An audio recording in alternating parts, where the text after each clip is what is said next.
வணக்கம்.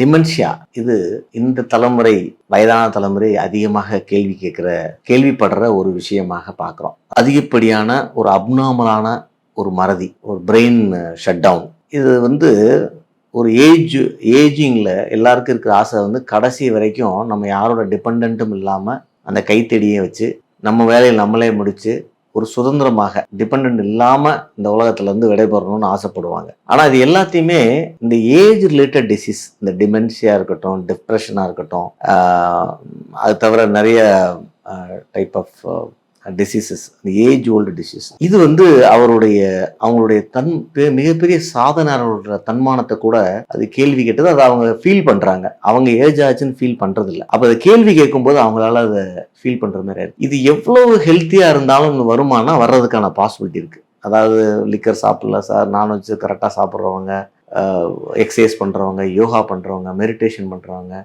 லைஃப்பில் ஸ்ட்ரெஸ்ஸை மேனேஜ் பண்ணுறவங்க, எப்படி இருந்தாலும் டிமென்ஷன் வர வாய்ப்பு இருக்கு. ஆனால் இந்த விஷயங்கள்லாம் கண்டிப்பாக அதை குறைக்க வாய்ப்பு இருக்கு அப்படின்னு ஒரு 17 ஃபேக்டர்ஸை ஐடென்டிஃபை பண்ணி அதில் கண்டிப்பாக எக்ஸசைஸ், மெடிடேஷன் எல்லாமே